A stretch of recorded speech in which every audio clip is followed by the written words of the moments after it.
basically, for the arrival, our goal is to stay away from be blocking the press. So I can like this, and you can be right here. Okay. That's I don't think I'm going to be away from the press a little bit. Yeah. It's very tight, Okay. but it might be Daniel here, but otherwise it would be me. All right. It's the same. It's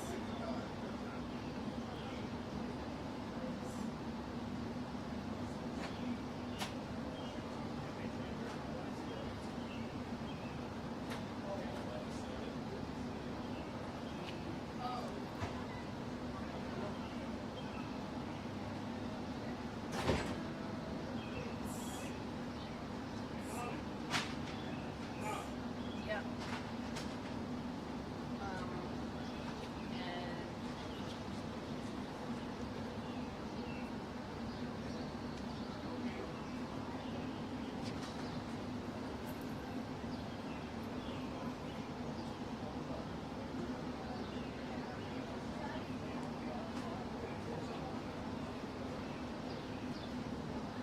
And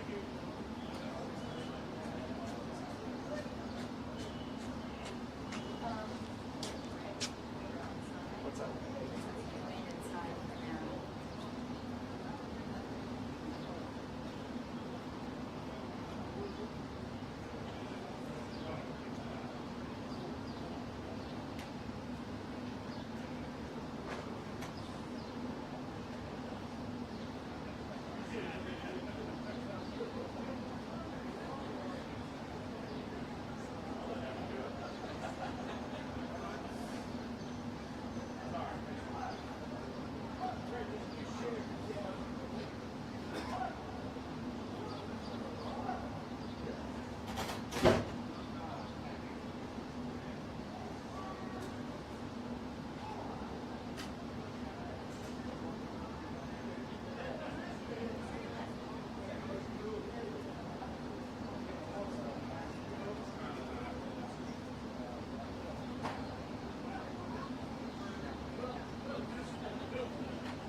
Color.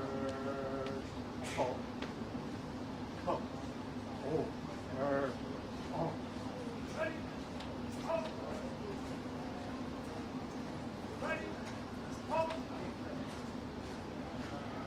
Oh. Hey. Hi. Oh. Right. Right. On your mark. Ready. Set. Oh.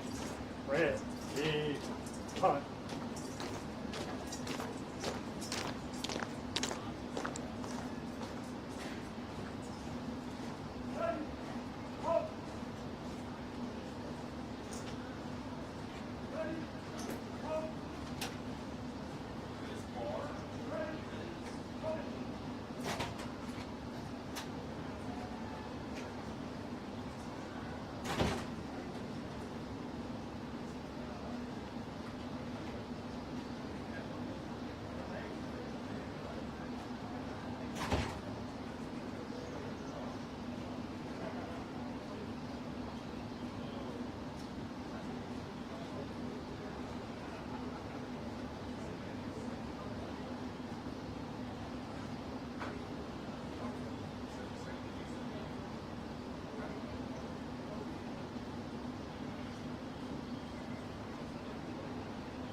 ho, and at, e.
Coast, left and front.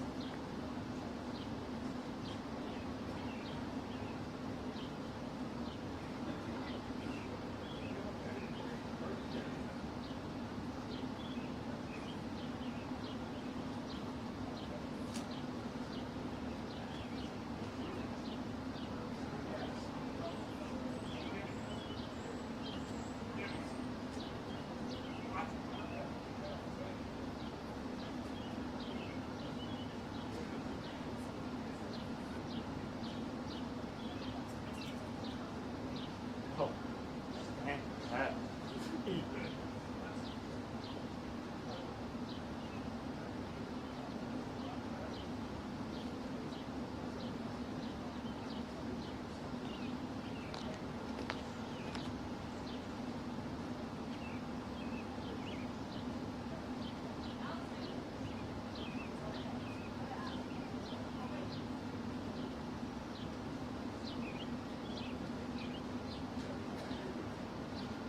I don't know, it looks like 3 different ones.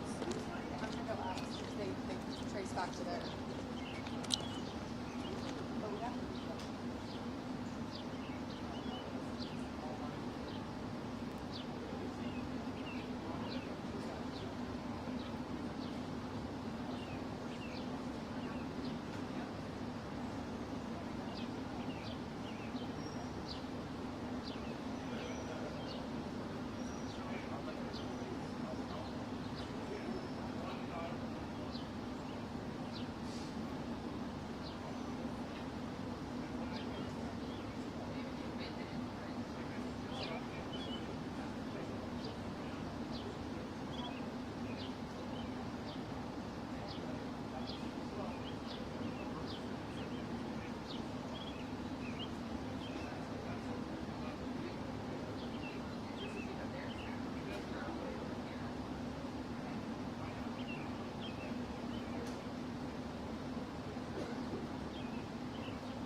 That's why we put them so far away. So what is the danger of reminding?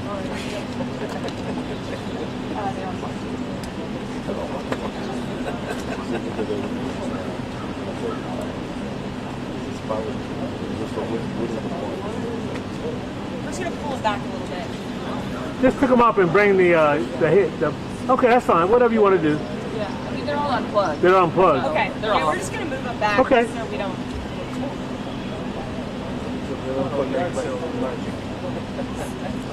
Yeah, really.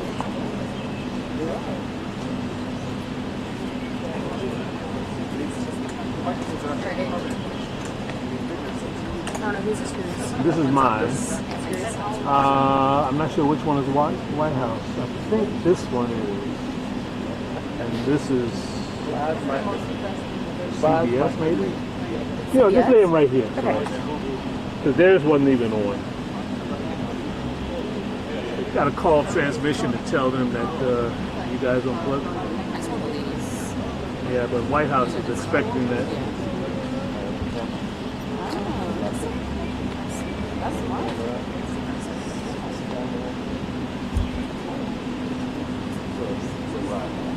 Yeah.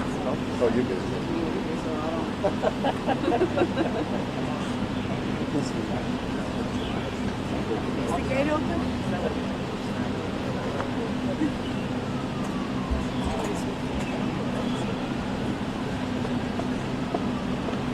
Hey, Jason Rodney here over at Stakeout at the White House West Wing.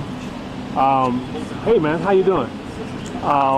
We had your microphone over at a strategic location and the staff unplugged it, so you won't hear any audio. Yeah, it's gone. They unplugged it. Well, I don't know. I don't know. That's something you guys got to talk to them about. Sorry, man. Okay, bye. So the question is it still behind you? They go out the White House as well? Do what now? Is it still behind you? They go to the White House? Do they go in? You think all of them do? Could be. All of them do. No. If they don't go in, you know what I'm saying? Then you have to see. There's ways to do stuff. There's one. Within the rules, you can still do it. Yeah.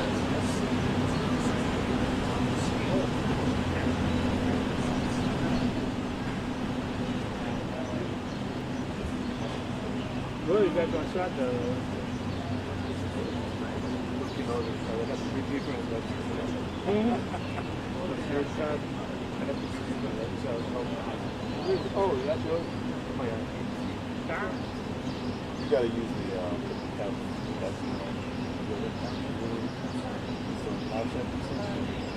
Is that Pong? Are you playing Pong right now? Playing Pong? Yeah. That's not true. My mom made sure I knew. You're right about that one. I waited. See, it wasn't Gallagher. That's all right. I went out No, that's all right. They Costco. They had the arcade type games and all that. Yeah. They have a lot of arcades now that have like. The agent came out. Gate open? Make sure you use the curve microphone. The column, so I can put that. Yeah. The curve ball filter.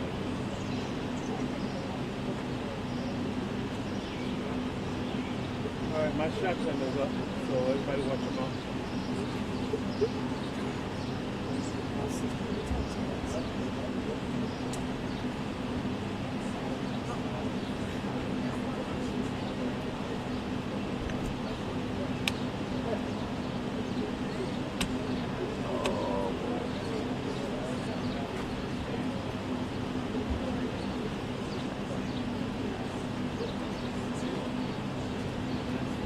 You looking for your cable? Looking for our microphone. The microphone's right here. They unplugged it. So there's no mics. I wasn't. We had it under the bush over there, and they came and undid it. Well, we're gonna have one. Yeah. You should do, sir. I don't know which one's ours. I'm guessing it's just. I think. Oh. Shit. I think we let the cable is still there. The cable now. Oh, it is. Go plug into one of the cables, and I'll let you know if I hear it or not. Because one's mine. What are you trying to do? Go plug into the cable. Okay. Never mind.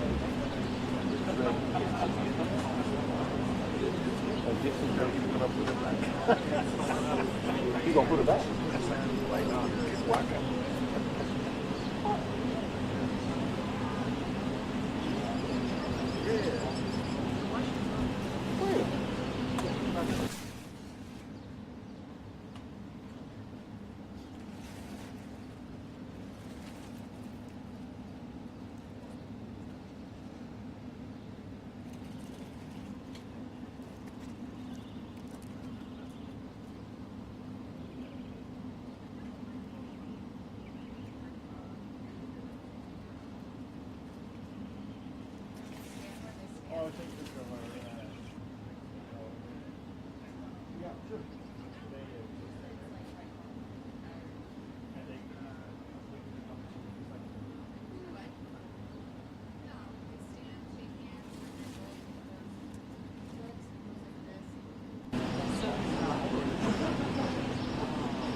What did you say? We're talking about Dexter. We gotta see Dexter for a while, you know how much work it is much to run away from the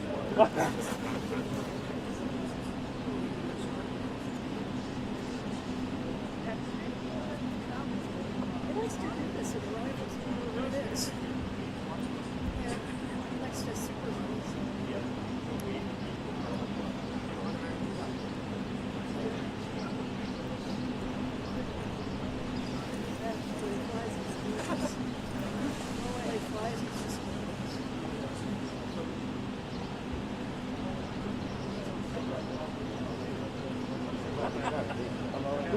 You already got it. They probably got it. It was late, though. They picked it up and took it back over. Don't go back to That's amazing. That's amazing. They put it on the stand right on the other side of the boat. I called over at White House, the Capitol, the press office, unplugged it. So we had it over there under the rubber. And they didn't want to overcome it. Okay. So, we have to put the Capitol on it. Well, apparently there were a couple of ants that were getting arguments. They couldn't have that.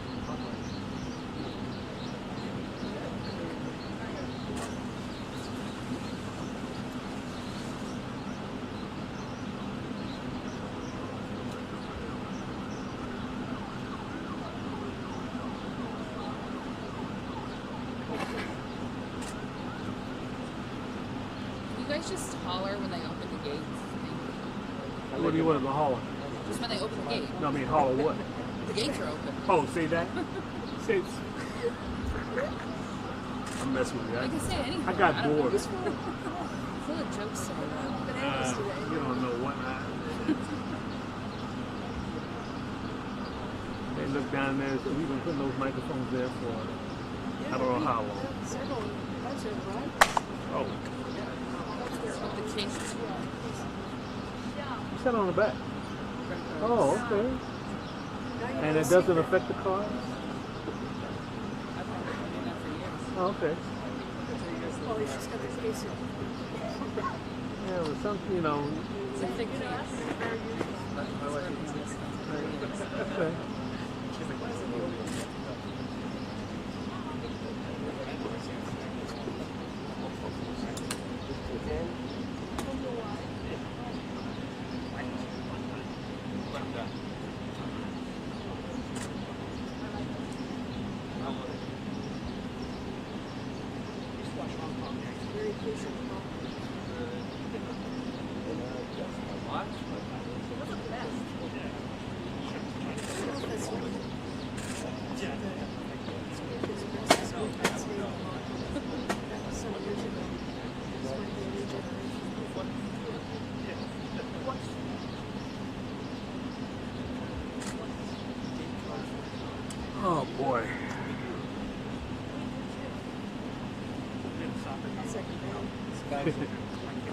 Look at me.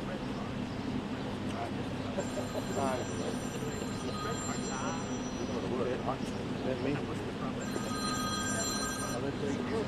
I know, but no, it's kind of like Hello.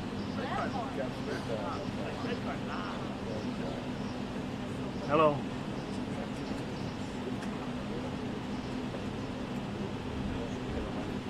Okay. All right. You think so? Everybody says I don't think so.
Could you leave, please?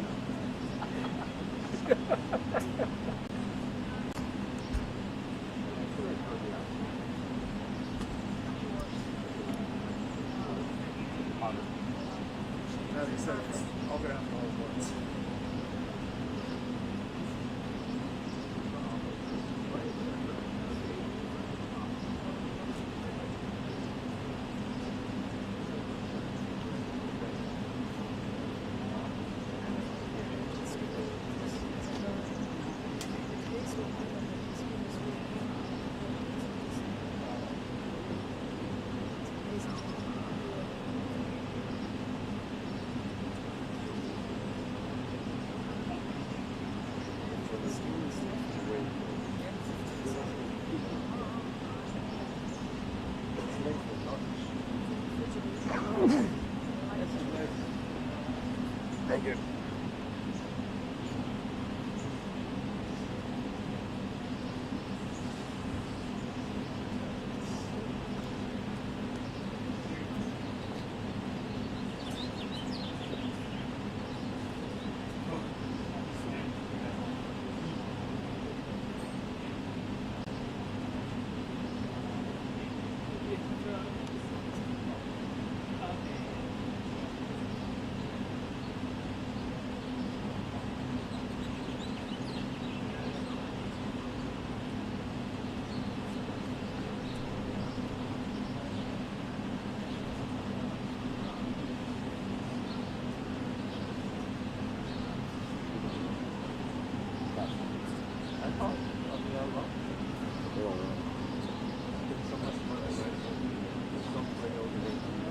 Oh yeah?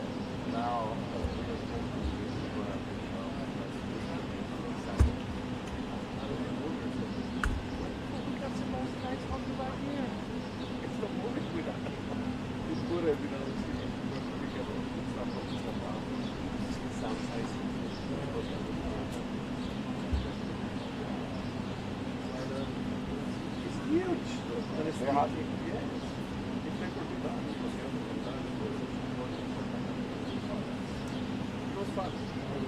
still got his equipment.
Oh boy.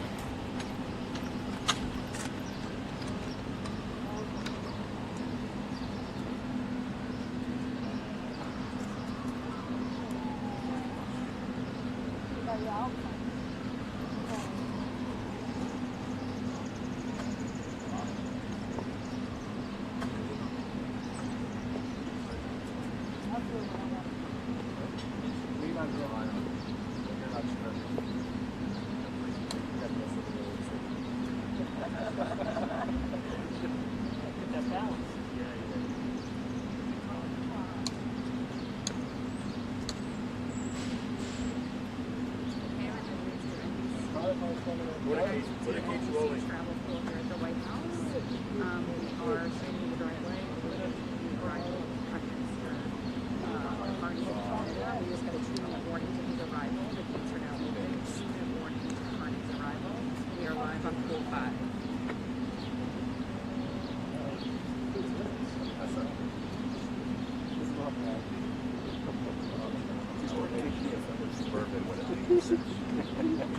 This will reach.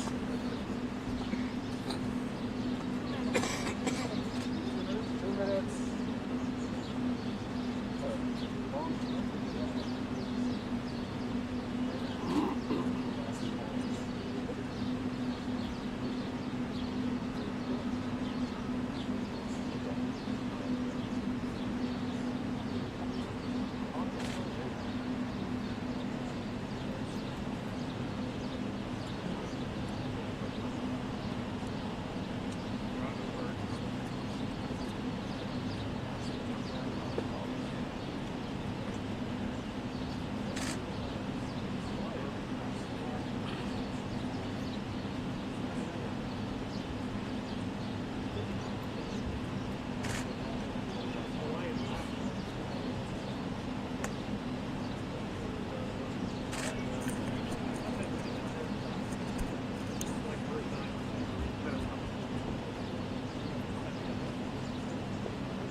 Mr. President, are you close to a trade deal? Canada, as you meet the new Prime Minister, sir. Do you think the Fed will cut interest rates tomorrow?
Natural life is great. Yeah.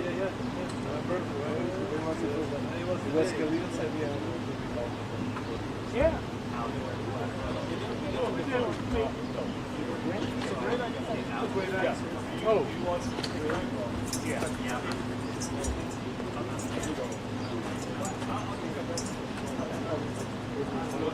Instead of running through cables, but I don't know. So they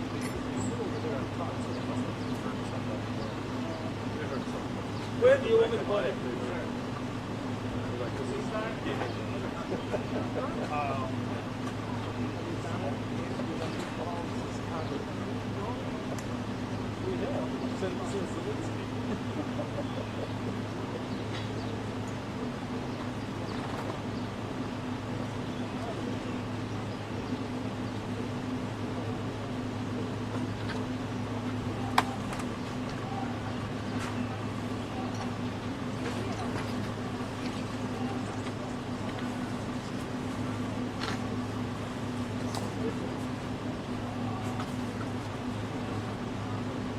Flags! Port! Flags!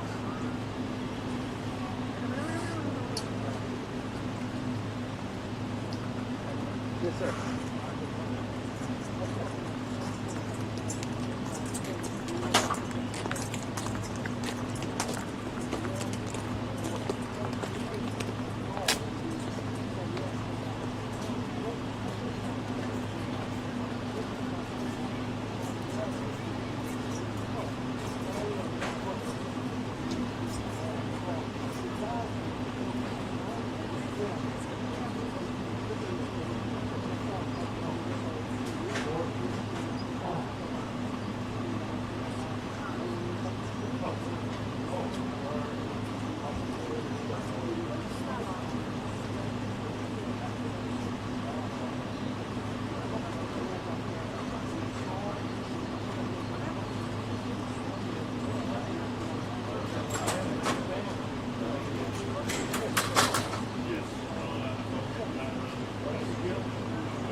I was told I'll be behind the right corner. Okay, that's good. Okay, all reporters, radio in the back, all TV first, still in the middle. Reporters, please back up. We're going in first. He's gonna get it with our arms. Let's go. Oh, that's lovely. Two people sitting in front. All reporters, take one big step back. See that, Rudy? Joe, is your side, or are you in bars? I'm on camera now. You're in camera now? Jen, you might have to go to the right. Let's bring. Yeah. I told to bring it up. They're saying they're not seeing it on tour. Could be a 20 What? second. Yeah, I You did. guys actually take another big step back. Okay. Start with the back. Everyone take a step back. You should see our shots on full screen and record. Let me know if you guys are not. All TV going in first. Olivia, great. Can you tell them all TV going in first? Yes. Okay. All right, we're good. Okay. We need him. You had him. You're good. Thanks. We're good. We're good. So, Jay, you have a picture up, right? If Skills can take a note, let's get that.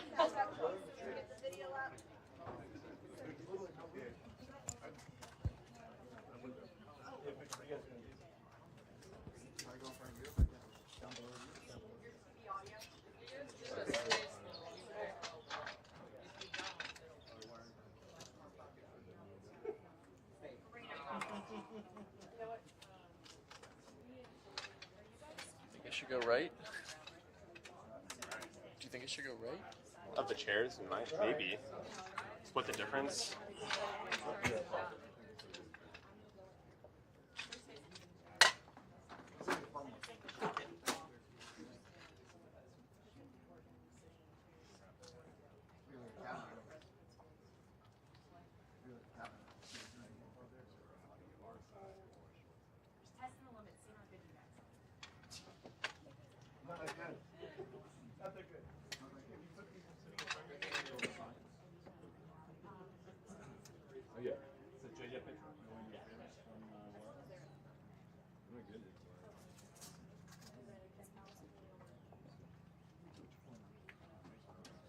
Are you good?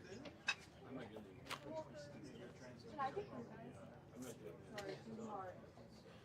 I had to shove my back. Yeah.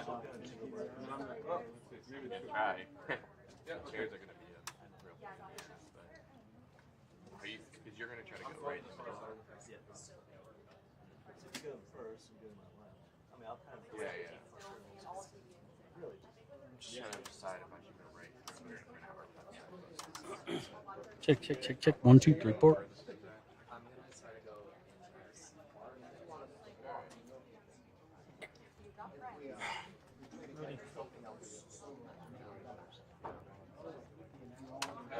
Rudy.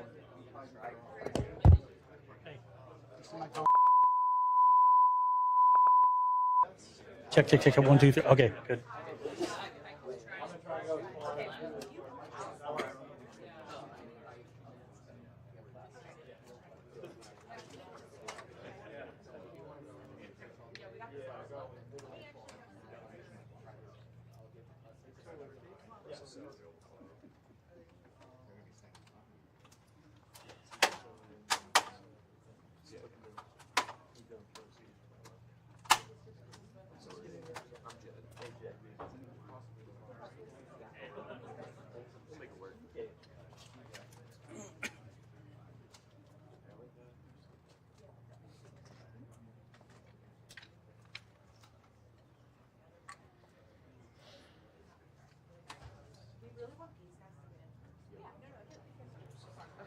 Don't stop. No. Don't stop. I'm not kidding. Yeah, I'm just trying to help here. Don't worry. I'll just screen that. Don't worry. Watch. The other side to help make sure they all are supposed to. I have to ask him. So he's doing plus. I apologize. Who's your head on? Right behind him. You're head on? I'm head on, yeah. Yeah, so you'll be behind me. This is the new So we're going in 820 first. Nexus. Waka. Is this not the same time? Yeah, but right now, it's only humanly possible for me to go in after my colleague and then you go in next. It's nice, man. I gotta keep it off though because it drains the battery. Yeah. Yeah, I got 8 channels. Wow. It's all internal. Ooh, it's all screen though. Yeah, I miss buttons and knobs. I hear you. You got RTSA all over.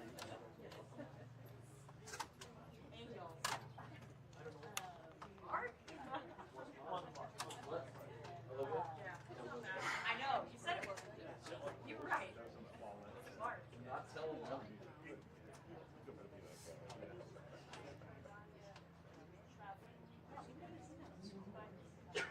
Maybe they're just better. No, I knew what you were saying. Do the network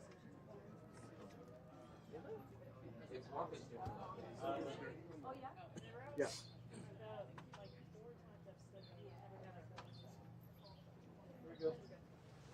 Okay, slow.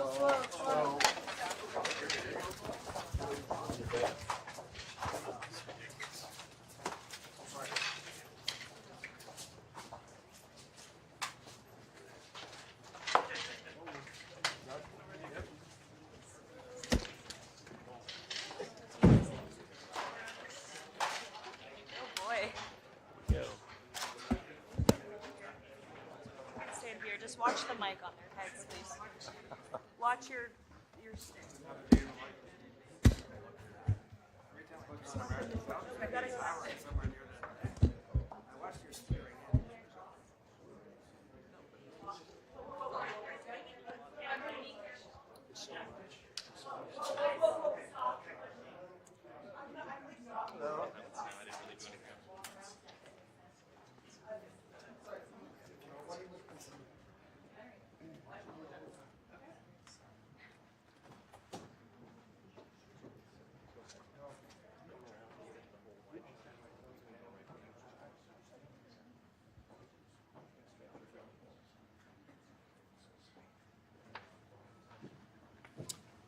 Thank you very much, everybody. It's a great honor to have Prime Minister Mark Carney with us. As you know, just a few days ago, he won a very big election in Canada.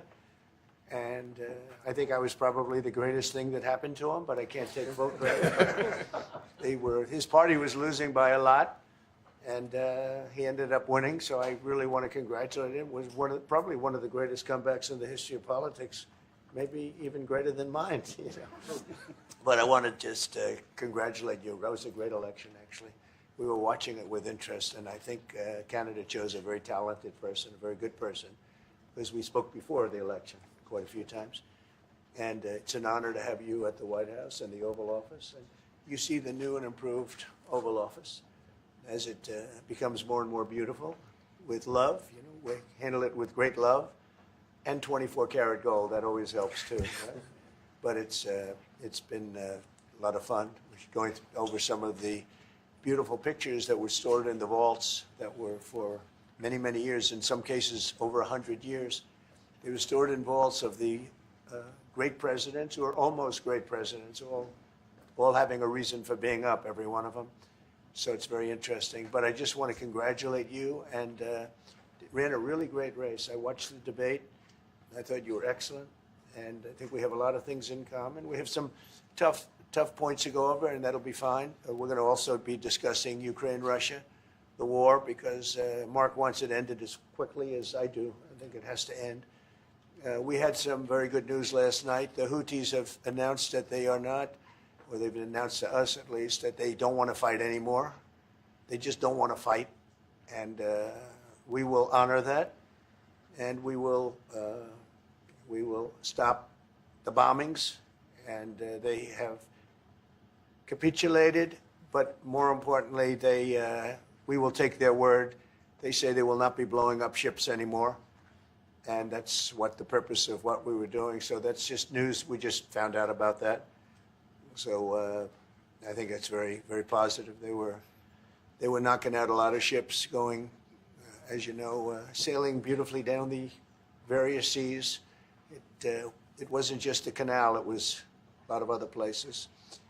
And I will accept their word, and we are going to stop the bombing of the Houthis, effective immediately. And Marco, you'll let everybody know that, okay?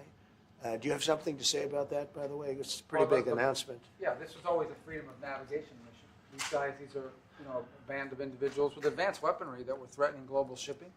And the job was to get that to stop. And if it's going to stop, then we can stop. And I think it's an important development. And we'll have maybe before, we're going to, as you know, the Middle East, Saudi Arabia. We're going to UAE and Qatar. And that'll be, I guess, Monday night. Some of you are coming with us. I think before then, we're going to have a very, very big announcement to make, like as big as it gets. And I won't tell you on what, but it's going to, and it's very positive. I'd tell you if it was negative or positive. I can't keep that out. It is really, really positive. And that announcement will be made either Thursday or Friday or Monday before we leave. But it'll be one of the most important announcements that have been made in many years about a certain subject, very important subject. So you'll all be here. Mark, would you like to say a few words? Well, thank you, Mr. President. I'm on the edge of my seat, actually, for the big announcement. But thank you for your hospitality and above all, for your leadership. You're a transformational president, focus on the economy with a relentless focus on the American worker, securing your borders, ending the scourge of fentanyl, and other opioids, and securing the world. And I've been elected with my colleagues here, with the help of my colleagues here. I'm going to spread the credit to transform Canada with a similar focus on the economy, securing our borders, again on fentanyl, much greater focus on defense and security, securing the Arctic and developing the Arctic. And the history of Canada and the U.S. is we're stronger when we work together, and there's many opportunities to work together. And I look forward to addressing some of those issues that we have, but also finding those areas of mutual cooperation so we can move forward. That's great. Very nice. Thank you very much. It's a very nice statement. Mr. President, Anybody? Mr. President, is USMCA dead? No, it was actually very effective, and it's still very effective, but people have to follow it. So, that's been a problem. People haven't followed it. But it was a transitional step a little bit, and as you know, it terminates fairly shortly. It gets renegotiated very shortly. But I thought it was a very positive step from NAFTA. NAFTA was the worst trade deal in the history of our country, probably in the history of the world. And this was a transitional deal, and we'll see what happens. We're going to be starting to possibly renegotiate that if it's even necessary. I don't know that it's necessary anymore, but it served a very good purpose.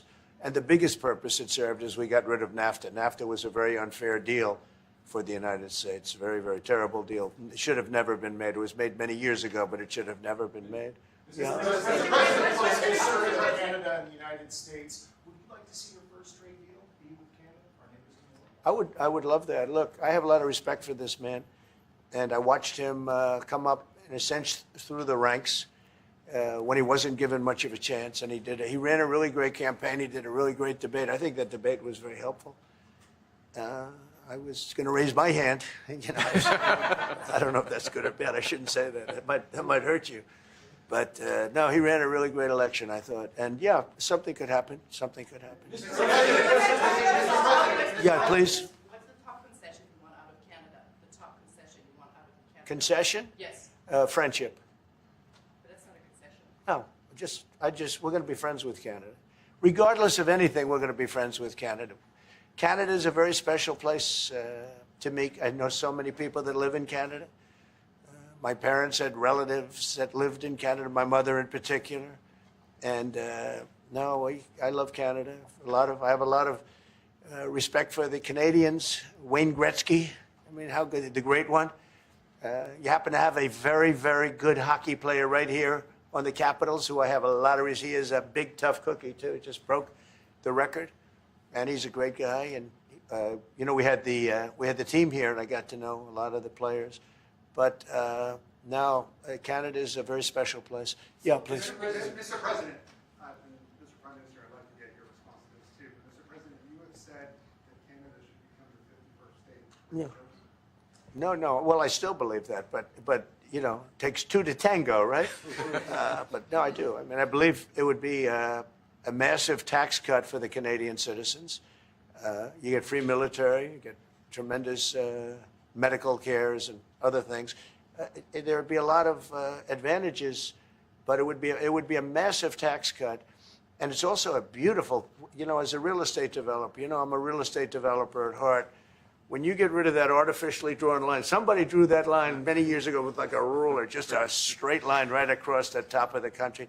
When you look at that beautiful formation when it's together, I'm a very artistic person, but when I looked at that beauty, I said that's the way it was meant to be. But I do feel it's much better for Canada, but we're not going to be discussing that unless somebody wants to discuss it. I think that there are tremendous benefits to the Canadian citizens, tremendously lower taxes, free military, which honestly we give you essentially anyway because we're protecting Canada if you ever had a problem. But I think it would really be a wonderful marriage because it's two places that get along very well. They like each other a lot.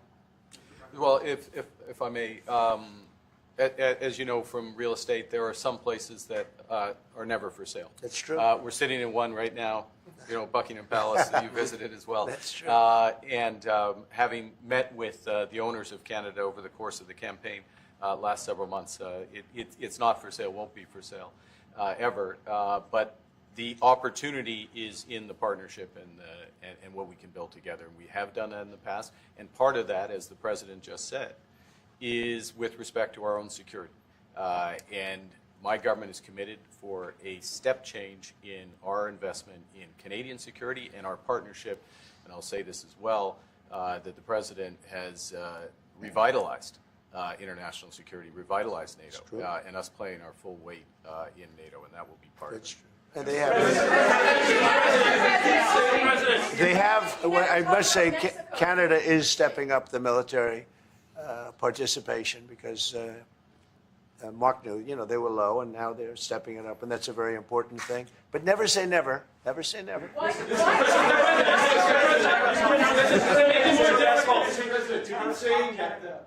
would it take to get the tariffs off of Canada?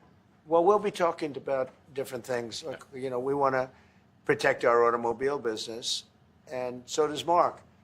But we want to make the automobiles, and we want to, we have a tremendous abundance of energy, more than any country. We have, just in Alaska alone, Anwar has been reopened now. Anwar is probably the largest find anywhere in the world. They say it's larger than Saudi Arabia. I don't know, but it's a lot. But we have tremendous amounts of energy. Other countries don't. We're both lucky in that way. They have energy. We have energy. We have more than we can ever use and more than we could ever sell, actually, and you have the same thing. So we're two countries that are very lucky. If you look at China, they don't have that. It's a big disadvantage. Other countries, most countries don't have. Most countries don't have that. So Canada and us, we have a lot of advantages over other places. Mr. President, when you consider what Mr. Carney just said, that Canada is not for sale, does this make the discussion a little more difficult to start on? No, not at all. No, not at all. No, time will tell. It's only time. But I say never. I've had many, many things that were not doable, and they ended up being doable, and only doable in a very friendly way. But if it's to everybody's benefit, Canada loves us, and we love Canada. That's, I think, the number one thing that's important. But we'll see. I mean, over time, we'll see what happens. China. I was hoping you can clarify something. Earlier this morning in Capitol Hill, Secretary Besson said that there had been no negotiations yet with China. You have said something different. They want to meet, and they're doing no business right now. And those ships are turning around in the Pacific Ocean. Big turn. Those are big ships. Those ships take about 10 miles to turn. And, we lost $1 trillion to China on trade because of an incompetent president that we had who preceded me, grossly incompetent. You're finding it out more and more now. And by not trading, we're losing nothing. So we're saving $1 trillion. It's a lot. But they want to negotiate, and they want to have a meeting, and we'll be meeting with them at the right time. But you haven't met with them yet. I have not met with them, of course. You would know if I met. I'd tell you. They want to meet, but, we are right now. Look, they're suffering greatly. Their economy is suffering greatly because they're not doing trade with the U.S. And they made most of their money off the U.S. Don't kid yourself. They don't make the money off other countries like this. And we had a trade imbalance. We had a deficit, or they had a surplus, another way of saying it, of more than $1 trillion. Think of it, more than $1 trillion. And because of 145%, that's the only reason, but because of they have now 145% tariff, there's no trading. You can't trade with 145%. We are, therefore, making, in a certain way, I guess, $1.1 trillion. In other words, we're not losing $1.1 trillion. Our deficit is much better. When I started, I say we were losing billions of dollars a day on trade. That's rapidly turning around. We looked at numbers this morning. So we were losing, the United States during Biden was losing more than, I won't even give you numbers because they're so embarrassing, but billions of dollars a day on trade. Those numbers are rapidly turning between the tariffs. Don't forget, we're now getting 25% on cars, 25% on aluminum, 25% on steel, and maybe more importantly, massive numbers of companies are moving into the United States. Honda, we have tremendous, the car companies are moving in at levels we've never seen before. The biggest investment ever made in the United States is being made right now. Trillions of dollars. I would say we could be at $9 trillion. You could go back to other presidents. They haven't had $1 trillion for their entire term. Look at Biden. He had bad numbers. People were leaving. They weren't coming in. They were leaving with Biden, and he didn't know the difference. The only thing he knew is people coming in. You know who they were? Illegal immigrants, okay, from prisons, from mental institutions, from all sorts of places that weren't good, from gangs, from Venezuela. They were coming in and they were criminals and murderers, 11,888 people that murdered, and at least half of them murdered more than one person. This is what Biden led into our country. I'm bringing in big companies. We have Apple is investing $500 billion. We have Jensen, as you know, is going to be 500 biggest chip maker, or chip thinker, I call him. He's really a thinker more than a maker. But we also have the maker, Mr. Wei. I get to know them all in the last, it was a cram course, but they're all moving into America because of the tariffs. And I don't think people have appreciated it. Some people do, some of the smart people do. So we have more money coming in. It's really an amazing thing. We have more money being invested in the United States now than at any time ever before in our history, and it's not even close. And I think the real number could be 9 or 10 trillion. We don't know everybody that's doing it. We have many. I just heard about a plant that's being built right now, a very, very top-of-the-line company, and they didn't come to the White House. They're just doing it because they're making it because if they build here, there are no tariffs. And this is the big market. This is the market. That sets us apart from it. This is the market where everyone wants to be. Now, if I didn't come here and do this, all of a sudden we wouldn't be the market where everyone wants to be. So we were able to do it in time. But we're going to have a great announcement, and I'm not necessarily saying it's on trade. Going to the beginning, we're going to have a great announcement over the next few days, an announcement that will be so incredible, so positive. And I'm not saying, I don't want you to think it's necessarily on trade. Just to finish, we also have a situation, because everyone says, when are you going to sign deals? We don't have to sign deals. We could sign 25 deals right now, Howard, if we wanted. We don't have to sign deals. They have to sign deals with us. They want a piece of our market. We don't want a piece of their market. We don't care about their market. They want a piece of our market. So we can just sit down, and I'll do this at some point over the next 2 weeks, and I'll sit with Howard and Scott and with our great vice president, who has done a really good job. We have some good news to report on a lot of fronts. But JD will be there, and Marco, and we're going to sit down, and we're going to put very fair numbers down, and we're going to say, here's what this country, what we want, and congratulations, we have a deal. And they'll either say, great, and they'll start shopping, or they'll say, not good, we're not going to do it. I said, that's okay, you don't have to shop. Now, we may think, well, they have a right, that maybe we were a little bit wrong, so we'll adjust it. And then you people will say, oh, it's so chaotic. No, we're flexible. But we'll sit down, and we'll, at some point, in some cases, we'll sign some deals. It's much less important than what I'm talking about. For the most part, we're just going to put down a number and say, this is what you're going to pay to shop. And it's going to be a very fair number. It'll be a low number. We're not looking to hurt countries. We want to help countries. We want to be friendly with countries. But you keep writing about deals. When are we going to sign? When? It's very simple. We're going to say, in some cases, we want you to open up your country. In some cases, we want you to drop your tariffs. I mean, India, as an example, has one of the highest tariffs in the world. We're not going to put up with that. And they've agreed already to drop it. They'll drop it to nothing. They've already agreed. They would have never done that for anybody else but me. So we're going to put down some numbers, and we're going to say our country is open for business. And they're going to come in, and they're going to pay for the privilege of being able to shop in the United States of America. It's very simple. It's very simple.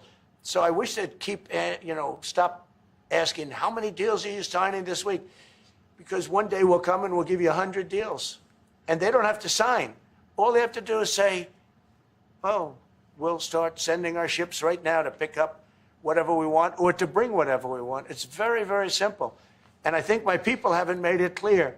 We will sign some deals, but much bigger than that is we're going to put down the price that people are going to have to pay to shop in the United States. Think of us as a super luxury store, a store that has the goods. You're going to come and you're going to pay a price, and we're going to give you a very good price. We're going to make very good deals. And in some cases, we'll adjust. But that's where it is. And we've been ripped off by everybody for 50 years, and we're just not going to do that anymore. We can't do that. And we can't let any country do that to us. We're just not going to do it anymore. Can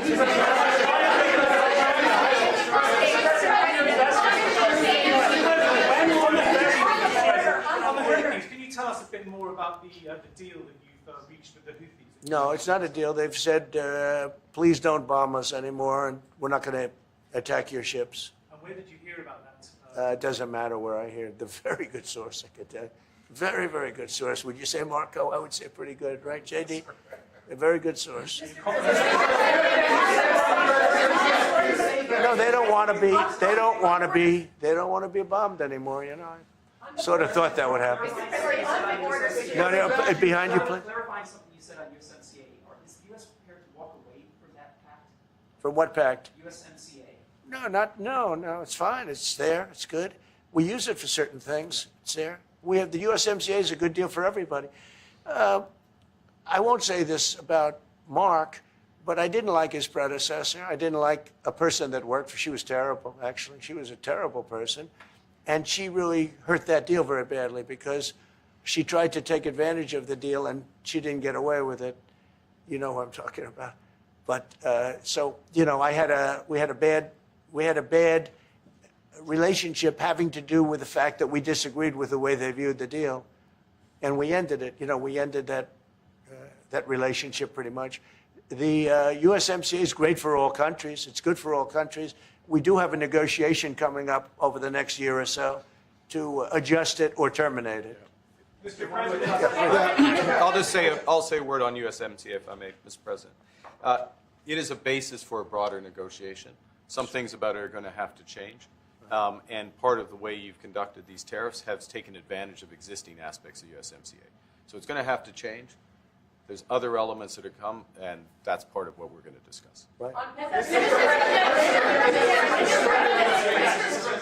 During the campaign, Prime Minister Carney talked about the American betrayal. How do you react if Canada decided not to shop in the American store as much as before and decided to partner with other countries? Well, we don't do much business with Canada from our standpoint. They do a lot of business with us. We're at like 4%. And usually those things don't last very long. You know, we have great things, great product. The kind of product we sell, nobody else can sell, including military. Look, we make the best military equipment in the world, and Canada buys our military equipment, which we appreciate. But we make the best military equipment in the world by far. The missiles, the submarines, everything. Everything we have is really top notch. I rebuilt our military during our last term. Stupidly, we gave some away to Afghanistan, which shouldn't have happened. But that was, I think it was the most embarrassing moment in the history of our country. It was just very incompetent people. But if you look, the man that's now the head of our Joint Chiefs, he led the attack on ISIS for me. That's why he's the head of the Joint Chiefs. And Raisin Kane, he was unbelievable. And as you know, we defeated ISIS in 3 weeks. It was supposed to take 5 years. We did it in 3 weeks. And he ran the campaign. I said, I like him. But I knew him before. I went to Iraq, and we agreed to a plan, and that was the plan. And as you know, we did it in record time. So we have, you know, we have the best equipment in the world. We have the best, a lot of things. And but Canada, it does a lot more business with us than we do with Canada. Yeah. Mr. President, and as you got your investments, Mr. President, when do you think the investments that you've announced, the trillions, will finally hit economic data this year? When you're saying about the tariffs? No, about the investments that you've announced. Oh, it's hitting right now. Look, they're already starting AI plants. These are not people that look for financing. That's a good thing. You know, in real estate, you get a site, then you have to look for financing, you have to get your zoning, you know, 5 years later you start building, you get a bank, then the bank's no good. These people have massive amounts of cash. The CHIPS Act was a ridiculous thing because that doesn't get them to build. All we did is hand very wealthy companies money. The CHIPS Act that was done by Biden. Billions, we give them billions of dollars. They don't even have to do anything with it. And then if you weren't, if you didn't have, and I don't want to be a wise guy, but if you didn't go with the DEI, if you didn't go with all of the different things, woke, if you weren't woke, you couldn't even use the money.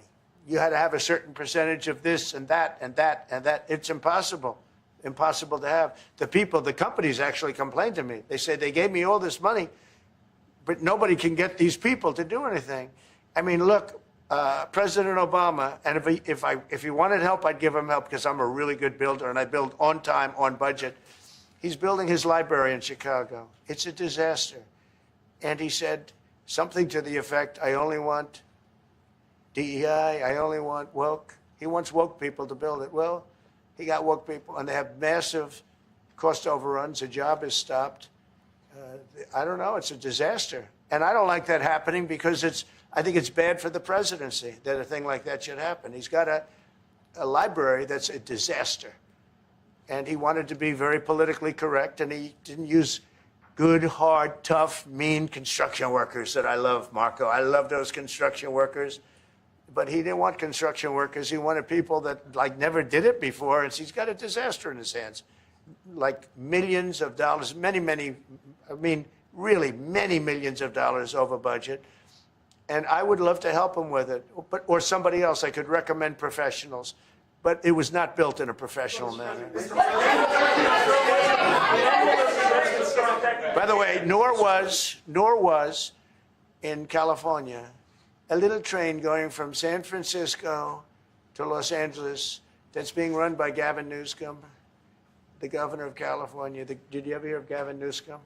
That train is the worst cost overrun I've ever seen. It's like totally out of control. So then they said, all right, we won't go into San Francisco. We'll stop 25 miles short.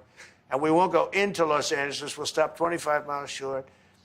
It's hundreds of billions of dollars for this stupid project that should have never been built. And then they realized that it would have been a lot less costly if we just gave limousine service back and forth and gave it free. They would have saved hundreds of billions of dollars. They have airplanes that go there for one 1/100th the cost. And they have cars. They have a thing called the highway that goes back and forth that's not fully utilized. And they got involved with this project. And Gavin, I always liked Gavin. I had a good relationship with him. I just got him a lot of water. I sent in people to open up that water because he refused to do it. And we just got him a lot of water. If they would have had that water, and if they would have done what I said to do, they wouldn't have had the fires in Los Angeles. Those fires would have been put out very quickly. But if you think about it, and you got to take a look at this, it's the worst cost overrun I've ever seen. I've watched a lot of stupid people build a lot of stupid things, but that's the worst cost overrun I've ever seen, what's happening between San Francisco and Los Angeles. And you ought to ask about that because this government is not going to pay. I told our very great new Secretary of Transportation, he's doing a good job, Sean Duffy, I said, we're not going to pay for that thing. It's out of control. This is something that you don't have things like this. It's not even conceivable. Like 30 times over budget, 30 times. It's the craziest thing and now it's hundreds of, it was supposed to be a simple train. And I think the media should take a look at it. And I'd love him to run for president on the other side. I'd love to see that. But I don't think he's going to be running because that one project alone, well, that and the fires and a lot of other things, pretty much put him out of the race. Mr. President, what changes would you like to see to the USMCA? Or what changes would you like to see? We're going to work on some subtle changes, maybe. I don't even know if we're going to be dealing with the USMCA. We're dealing more with concepts right now. Look, right now, we're doing trade. We have trade. They're paying a tariff on cars and steel and aluminum. And I think we have a baseline of 10% or something like that for the tariffs. But we're getting along very well. Right now, going no further, but we have an agreement. We did something with even parts. You want to discuss that, Howard, with respect to Canada, which helps Canada out?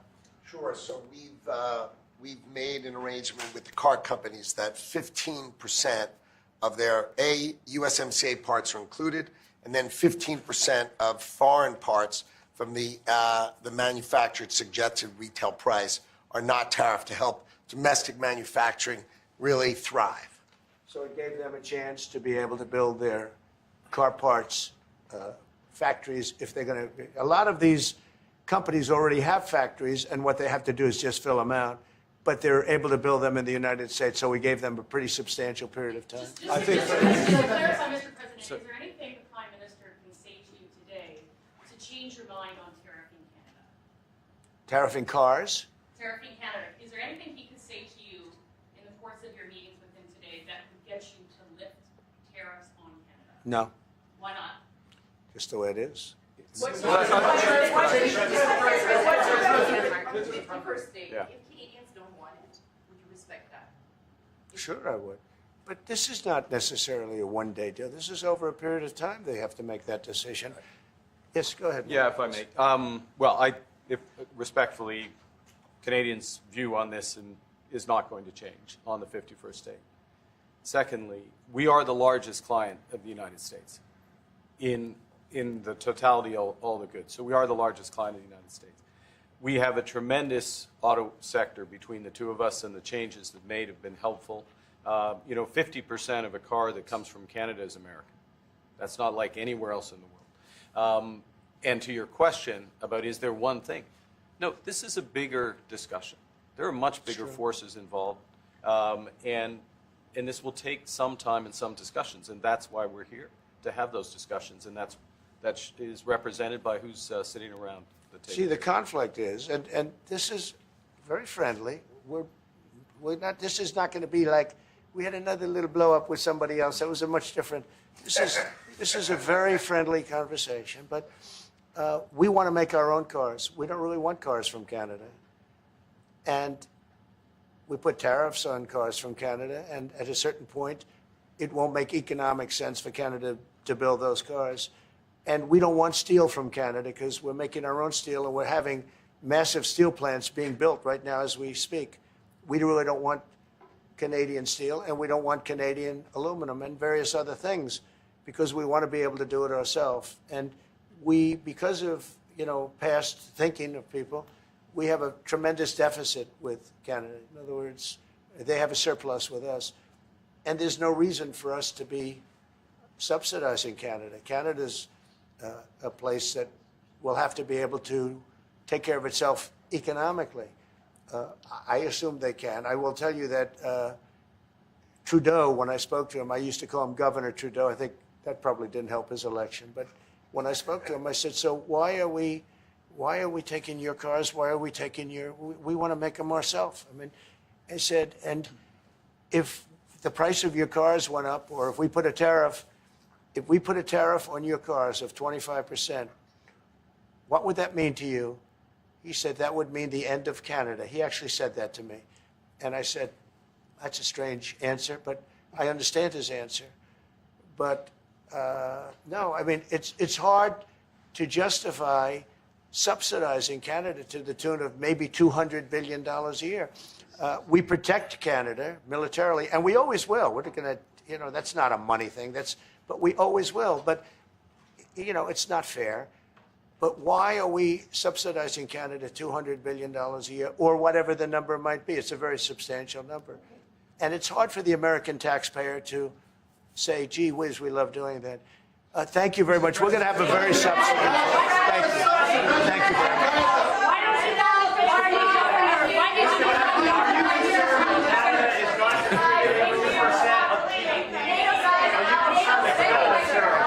Sir, NATO spending? Can you comment on Canada's NATO spending? Thanks, guys.